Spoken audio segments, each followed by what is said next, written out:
As you know, when you're just having a bad week, like this week for me is, I just recorded this lesson. Like I'm excited. I'm like, yay, 9.3 guys, and I went over the whole slide. And I don't think I hit the record button, so here we go again. So this is my second time, second attempt trying to record 9.3 significance test about means. If you're watching this, that will be awesome.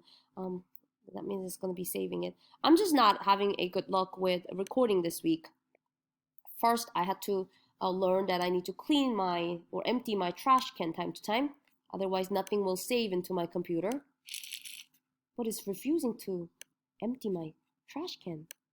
Just empty it. What do you mean? Well, but it is fun to kind of do significance test about means, so I'll do it again. We'll do this. Now, 9.2, when we did significance test about proportions, I think we took a little bit longer time, about like 45 minutes going over it. Now we're doing the same thing, but this time we're trying to estimate population mean or population average for quantitative variables. So it's very similar to what you and I did on 9.2. But couple formulas are different. Like instead of normal distribution, we're going to be using t-distribution. Instead of using, well, the test statistic formula will be a little bit different. Otherwise, like getting the p-value, interpreting that p-value, based on that p-value, are we going to reject or fail to reject null? It's all going to be the same. So thinking is going to be a little bit shorter. And I will have 9.4 uploaded very quickly after this, okay? So let's talk about step 1, checking assumptions. Now, like I said, for quantitative variables, the significance test often refers to the population mean because we want to know, hey, what's the average of human height, or what's the average of number of hours people are working per day? You know, different things like that. So first thing that you want to make sure is that the variable that we're looking at is quantitative. If it is qualitative or if it's categorical, then you want to do the significance test about proportion. Okay, so variable is quantitative, check. Data production employed randomization. I'm stopping this for right now. Yes, it's recording. Okay, that's good. I should have done that. Either from a random sample or from a randomized experiment. And sometimes the problems will say it, hey, this is a random sample of blah, blah. If not, then we're just going to go ahead and assume they did the right thing, and we will continue with the significance test. Number 3, population distribution is approximately normal. Okay? These are the 3 assumptions that you should check. All right, hypothesis. Remember, we're writing 2 hypotheses, right? First one, the null hypothesis, the ones with the equal sign. The null hypothesis of a test about a mean has the form, remember the symbol mu naught? I'm sorry, the H naught. The H naught is saying that mu, the population average or population mean, equals some value of u naught. And remember how we use P naught for population proportion, right? The estimated or the hypothesized population proportion. This mu naught is just going to be some average, some value that we think the population, that we assume to be the population average. So unlike P naught, I mean, the proportion only ranges from 0 to 1, right? Either 0 to 100%. The mu naught, though, that can range from anything. Like if we're looking at, like, say, average SAT score, that's going to be like, what was it, over 1,000? But what if you're thinking like average number of hours per week? Like around 40, 35, or 45? So the average can take any form of number. Like it's going to be a big number, a small number. It can even be negative, depending on what we're talking about. So mu naught is just going to be a particular value for the population mean. For instance, let mu denote the mean work hours worked in a week for the US male working population. If the mean equals the historical standard of 40 hours per week, then we would write the null hypothesis as this. H naught, the null hypothesis is mu equals 40. And the 40 is the is the hypothesized average number of hours that a U.S. male person is working per week, right? So that's how you would write it. That's an example of a null hypothesis in a test about a mean. Just notice that they're using an equal sign for null, but remember for the alternative hypothesis, we're not going to use the equal sign. We either use inequalities like greater than or less than, or simply a two-sided test like not equal to. Now, hopefully, guys, you are watching this after 9.2, because I think we spent a little more time going over the formats of these null versus alternative hypothesis, and now I'm kind of assuming that you know the difference. The alternative hypothesis is going to talk about a range of values, like mu is maybe greater than that mu naught, or mu is actually less than the mu naught, and these two are going to be one-sided tests, right? Or the other way around, like mu is simply not equal to that mu naught that we used in the null hypothesis. The third one that we just wrote, this is going to be the more common two-tail test, but depends on the context, right? For example, if today's working pressures have forced the mean work hours per week above 40, so, we may think, with everybody working so much at home remotely, maybe they're working more than 40 hours now. Then the alternative hypothesis will be one-sided. Mu is maybe greater than 40. But I don't know now, because some people lost job, some people got their hours cut. Like me, for example, though, I'm working like crazy at home since we went remote, just to get used to this new format. So if I were doing this hypothesis test right now today, I would just set it as not equal to 40. Because I want to see, is it really, because I don't think it's 40 anymore. I don't think everybody's working their regular hours anymore. But the example that I typed up here, if, with the working pressure, if you're thinking that people are working more than 40 hours, then it will be appropriate for us to do a one-sided test. Well, the alternative is saying that, hey, maybe the true population mean is really greater than 40 hours per week. Okay? In practice, the two-sided alternative, mu does not equal to 40, is more common. Okay? All right. The next part is the math part, right? Finding the test statistics. Now, let's review what this is real quick again. The test statistic is the distance between the sample mean x bar that we will get from a observation, and the null hypothesis value, mu naught, that's what we believe to be true, as measured by the number of standard errors between them. And this is the same definition that we use for a significance test about proportion. But how we compute this test statistic for mean is different from how we did it for proportion.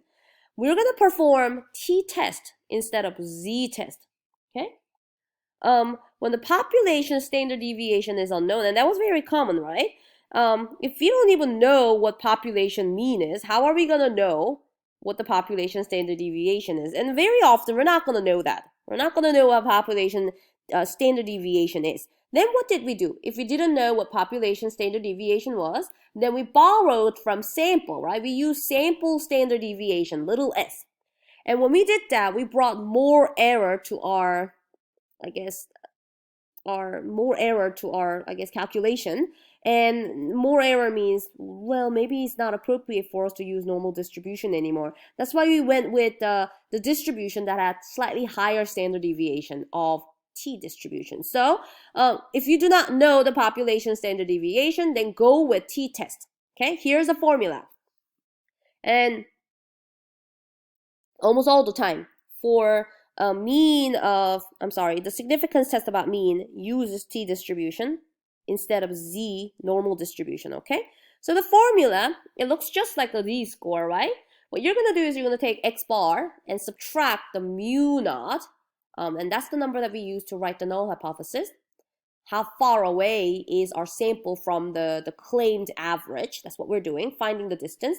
And then we're going to divide that by the standard error. And notice the standard error formula, we're using sample standard deviation, the little s, instead of what? The actual population standard deviation. because we're not going to know what the population standard deviation is, and we're dividing this by square root of n. Now we used this standard error formula in chapter 8 when we constructed confidence interval, so kind of a review of the same formula. But now based on that t-test statistics, what we're going to do after that is we're going to see how likely is it going to have something like that or even extreme. So based on your alternative hypothesis, like if it says if it's not greater than that mu value, the mu naught value, then that's going to be two-sided. So what you will want to do is you will do two-tail probability from t distribution. You're going to look at the right extreme and the left extreme and add those areas together. Now, what if it's just simply greater than mu naught? Then if it's greater than, we're just going to find the area to the right side of that that test statistics. So that's going to be right tail probability from t distribution. And when mu is less than mu naught, then we're going to look at left tail probability. So the area to the left of that test statistics value from the t distribution. So we'll do that. What's that? All right, so let's actually do a homework problem together. Homework number 28. And I'm double checking if I'm still recording because that recorded. All right, I'm still working. Homework number 28. They want us to do a very fun significance test. I think it's very important. An industrial plant claims to discharge no more than 1,000 gallons of wastewater per hour on the average into a neighboring lake. They're saying that. They're saying, hey, we're not really doing too much damage to this neighboring lake. We're only putting like less than 1,000 gallons per hour. And I don't know, is that acceptable? But, well, let's go on. But now here's somebody, an environmental action group, decides to monitor the plant in case this limit is being exceeded. Oh, so what did they do? They collected a random sample. This is good because there's that one assumption that we are checking right here. A 4-hour is selected. It's a small sample size, but well, they just collected the sample in 4 hours, and they said they were going. The claim was they're doing less than 1,000 gallons per hour, and over a period of a week. And the observation, gallons of wastewater discharged per hour, is these 4 numbers. Take a look at these numbers for me. What they claimed. Hey, we're not doing more than 1,000 per hour. But this is the numbers that these environmental action group got. 1757, 2013, 2699, and 2698. Now notice these numbers are all greater than 1,000.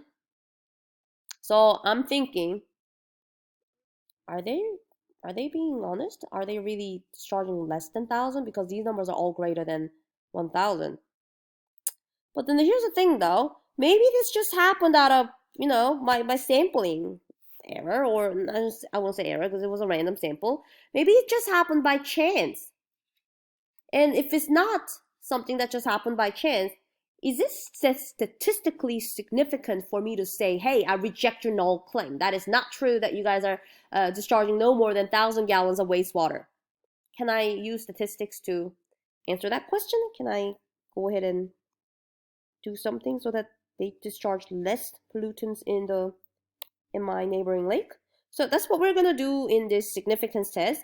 And I would start by writing hypothesis, saying that what they claim is mu equals 1,000. And then I'll say, hey, no, the alternative that I believe is mu is actually greater than 1,000. I'll do that by writing the hypothesis. But in your homework, they're going to ask you to answer some questions first. Like, they want you to find certain things first. Like, find the sample mean x bar, find sample standard deviation s, and standard error se. And I think I know why they're asking you to find it, because these are the ingredients that you will need. These are the pieces of information that you will need to calculate the t-test statistic. But here's the thing though, you do know how to find all of these. Before Corona, when we were sitting in class, we used our calculator on StatCrunch to find mean, upper quartile, Q1, Q2, Q3, like all those. Like IQR, that's the same calculator that we'll use to find mean, standard deviation, and standard error. So this is just descriptive statistics, right? So go to StatCrunch and do this for me. Enter these 4 numbers that we got from our sample. 1757, 2013, 2699, and 2698. Stop the video and enter them in your StatCrunch. Enter your data in there. And then we're going to find the sample mean. Doesn't mean the sample mean is easy. Add them up and divide by 4, right? We can find it. But standard deviation, remember, we had to find a different square. All that it'll be easier for us to just use. And nobody really out there find standard deviation by hand. So we use technology to do that. Because that calculation is a little bit long. So go ahead and do this for me. Remember, then go to Stat, Summary, Stat, and Columns. Hope you remember this from a long time ago. This is where we went to find all these different descriptive statistics values that we wanted on Unit 1.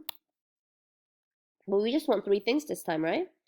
Click the data is saved in variable 1 and tell them that you want mean, standard deviation, and standard error. These are the 3 things that you want to find because your homework will ask you to find them. And in fact, we're going to be able to use them to find something.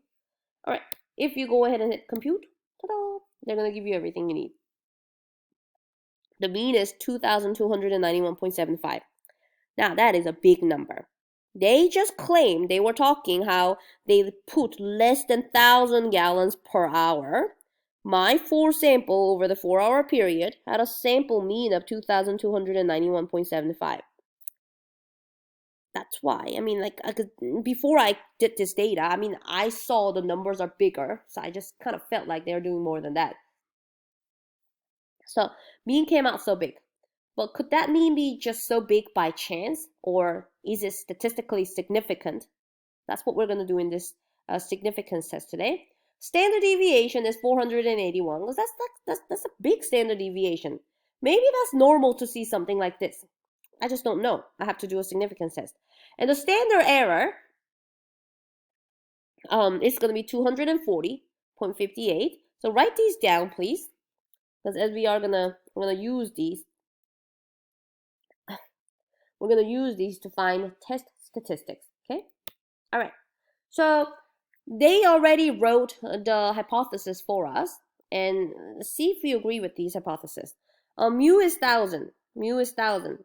What they were saying is, hey, we do less than, no more than 1,000. So, I'm going to go ahead and say, how about we just kind of round up and say that you discharge about 1,000 gallons per hour, and then I will see if you guys do more than that. Okay, so that's the alternative is mu is actually greater than 1,000, and we're gonna see if our sample mean that we just calculated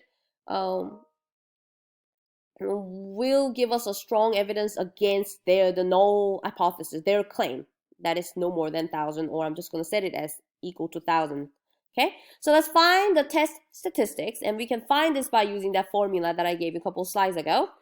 We do know that x bar, the mean is 2291.75, and mu naught is 1,000 that we're using in the null hypothesis, and standard error that we found from that output table was 240.58. Plug these into your T statistics formula and double check the numbers for me. You should get 5.369. Now, I shouldn't really talk about normal distribution yet because this is not a number from normal distribution. But you remember they're very similar, right? Now imagine you getting a z-score, was it like a weight of Groot or height of Groot in Yoda? Like you guys got a very big z-score, something bigger than 3, and you knew that was an outlier. Like imagine getting something like this, 5.369 on a its friend normal distribution. Oh, that's a little too high. But even this is a t distribution, so I really shouldn't make any conclusion based on just looking at the number. What I should do is how likely is it going to, how much area is the right side of this? Let's go ahead and find the p-value. But before I do that, I add a couple more slides. Because formula method, you can do it, but I just wanted to show you that you can also do test statistics and even the p-value, the entire significance test using StatCrunch. So here you go. You can also find the test statistic on StatCrunch. Take a look. Go here for me. You can stop this video and go here for me. T-stats, 1 sample, and well, in chapter 9, I think we did with summary to find confidence interval, but right now we're actually using 4 data points that we have, right? 4 data values. So click on with data this time, and then tell them the data is stored in variable 1, and tell them to perform a hypothesis test for mu, where the null hypothesis is claiming that mu is equal to 1,000, but our alternative is we're believing that it's actually greater than 1,000. Give them the hypothesis, okay? Pay close attention to the hypothesis. I had to change this. Mu naught is 1,000, and hold on, I'll change this. When you write the hypothesis, you do not write mu naught, you just write mu equals or mu is greater than. So fix that for me if you have that on your notes. I don't think so. I think I just kind of typed these on here. Remember, the sample mean came out to be 22.9175 gallons. And I really shouldn't look at the data, like sample mean, to decide on it. But I knew way before I computed the sample mean, like by just looking at those 4 values that we were getting from that 4 random sample, all those numbers were greater than 1,000. So we had a very good reason to believe that the actual amount of wastewater is not really less than 1,000 as they claim. So that's why our alternative is actually believing that it is greater than 1,000. Now click on compute. Ta-da, they will give you this. Now let's talk about some numbers here. Now you do know the sample mean is dx bar. We found that. And we also know the standard error is matching what we got. Now, what about this degrees of freedom? What does it mean, degrees of freedom 3? Now remember in chapter 8, we talked about in a t-distribution, we need to give them the degrees of freedom, because depends on what it is, the distribution will look a little bit different. Now degrees of freedom is 3 because we had how many sample? Sample size of what? 4, right? We had, I shouldn't say how many samples. We had a sample size of 4 data points. And then the degrees of freedom is simply sample size minus 1. So if you do 4 minus 1, that's how they got the degrees of freedom to be 3 here. Okay? Test statistic matches what we found using formula. 5.369, that is exactly what we got using the formula. The p-value though, they gave us the p-value already. I didn't want to look at that just yet, but ta-da! Not only this table got us the t-test statistic value we wanted, but also found the p-value for us. This is great. So, you know, at this point, you are done with significance test.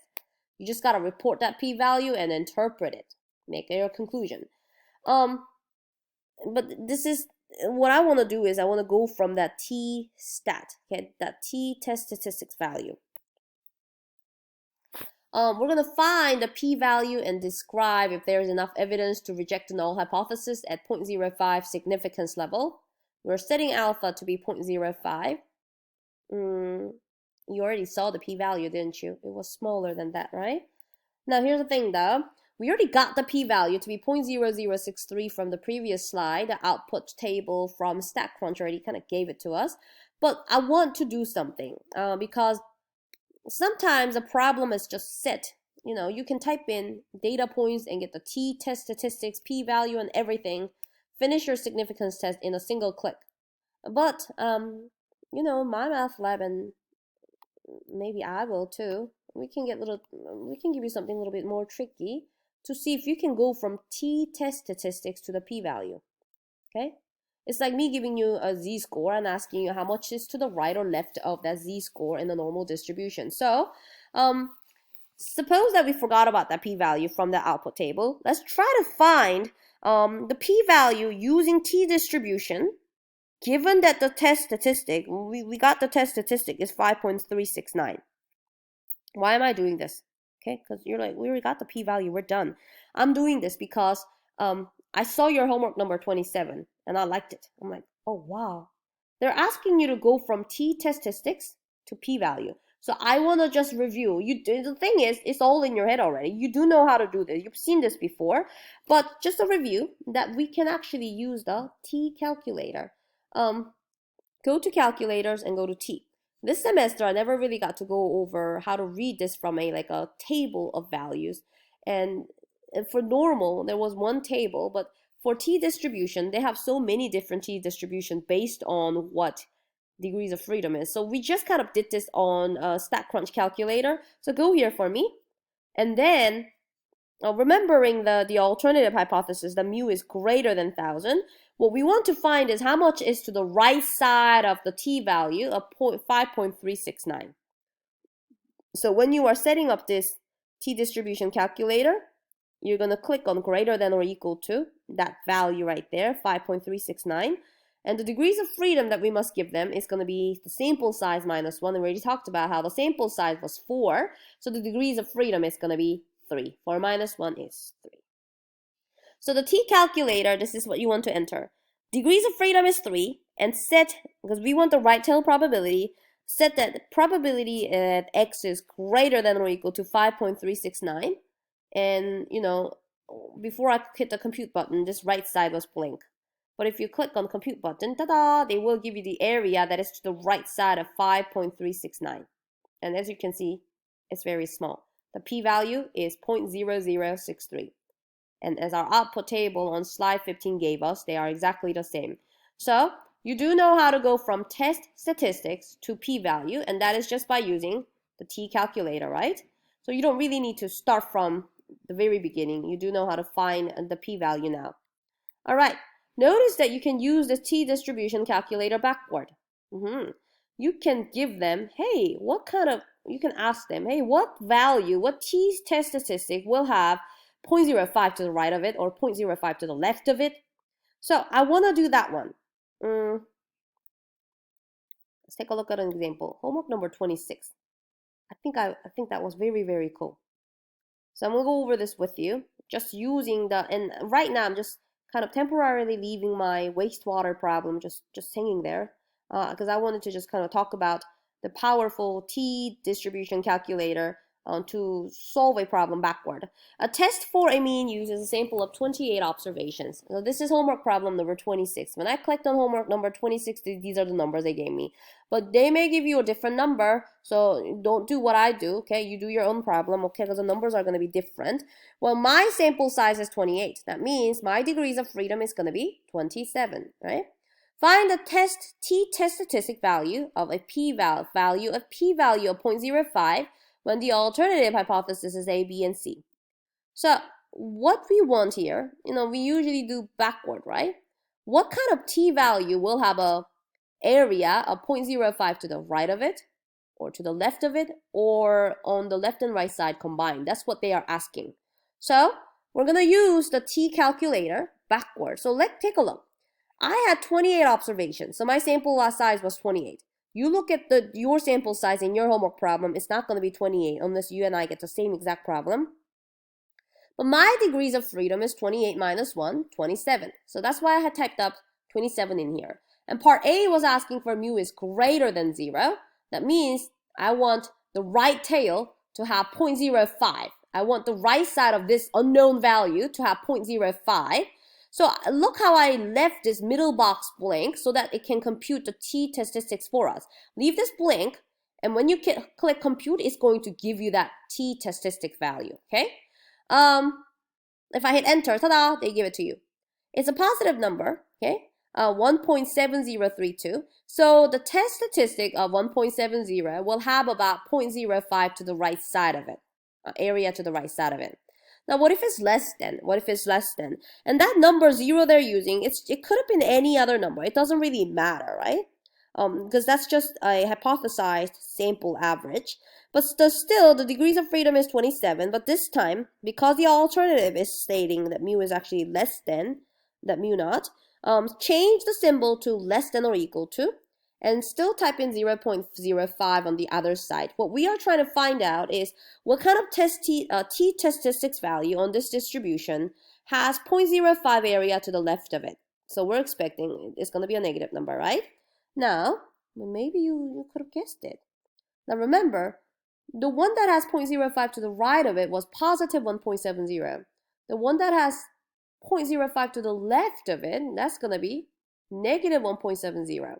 In a perfectly symmetric T distribution. Yes, we could have seen that, right?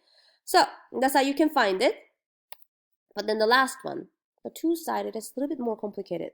Now take a look. The first one and the second one that we did, we wanted the value that has 0.5 to 0.05 to the right of it or 0.05 to the left of it.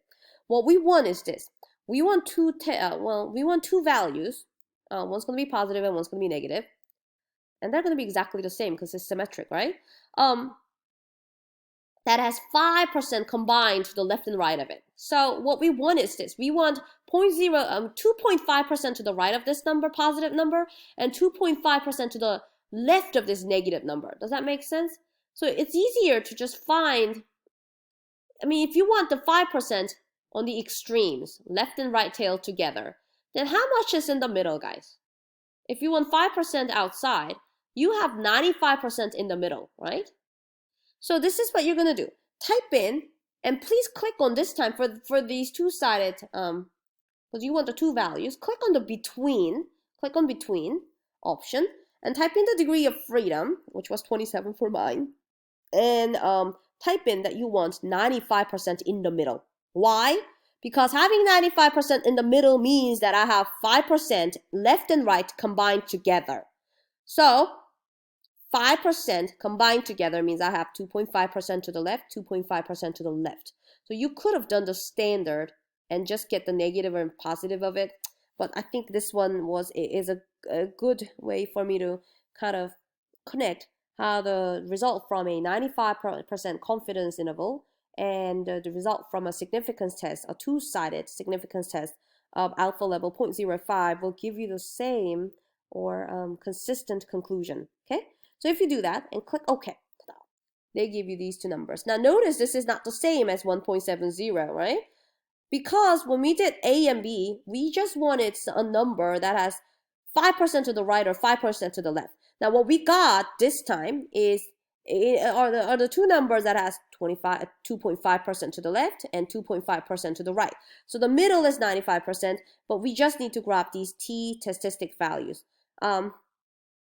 It's going to be 2.05 positive and negative of it. But you can just report the positive number, 2.0518. This is how you can do 2.6 homework. This is how you can do the 2.6, I'm sorry, not 2.6 homework. Number 26 on week what? 12 homework, okay? Alrighty. Now back to the wastewater, the pollution problem. Remember that one.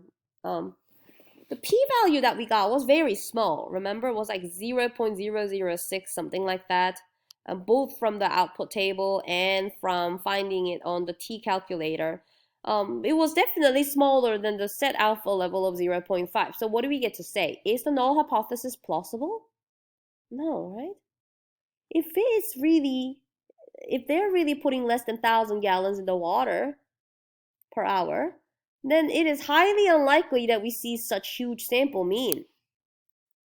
Like, there's like a less than 1% chance we will see something like that. So no, the data shows it is unlikely that change that for me, not that plant discharges no more than 1,000 gallons of wastewater per hour on average. I'll change that to, it will be unusual, it will be highly unlikely, unusual, for us to get this sample mean, which was over like 2,000, right? If the real population mean were actually 1,000, so then it would be even more unusual if the population mean was less than 1,000, and that's what they were saying. So we reject the null hypothesis. We reject the null. We believe the alternative, that the average wastewater being discharged into our lake per hour is actually more than 1,000. I mean, here's the thing though, we don't know what it is. We may be able to use the confidence interval to kind of estimate it at a 95% confidence interval level. But well, for right now, we just tell them no, it's not what you claim. We don't know what it is, but it's definitely higher. That's what we can say. All right. So I give you a summary page here. I think page 5 on your notes kind of just talks about 5 steps: assumption, hypothesis, test, statistics, p-value, and the conclusion. And I think the conclusion is just going to be the very important part. Whenever you get a very small p-value, that means you have a very strong evidence against an H0. Because what we are doing is we're assuming that H0 is true, the null is true. And if H0 is true, and with a small p-value indicating there is a very small chance this would happen. It's so small. And remember, we say if that p-value is smaller than the significance level of, like, say, 0.05, that's when we get to say, oh, it is statistically significant for us to not for us. The evidence is going to be statistically significant. If using a significance level to make a decision, reject H naught if p-value is less than or equal to the significance level, such as 0.05 being the most common, and we can relate the conclusion to the context of the study to explain it, just like how we did in the wastewater problem. Now, guys, I just did one full example of a significance test, but there are a couple more that you're going to try on your own on your homework problem. But, if you feel like you need more help, you have until Sunday to try these week 12 homework problems instead of this Thursday. Try them, and if you can, please let me know during the weekdays. Not like Saturday night or Sunday night, okay? Because I go to sleep very early. Let me know if you have any questions on any of the homework problems. I can go over extra problems for you, okay? But that's it for 9.3. I'm going to stop my recording here. And then I will be back to go over 9.4, which is going to be very, very short, okay? But we did enough significance tests in this chapter. In 9.2, we did the significance test about proportion, and in 9.3, we did the significance test about means. All right, I'll talk to you later.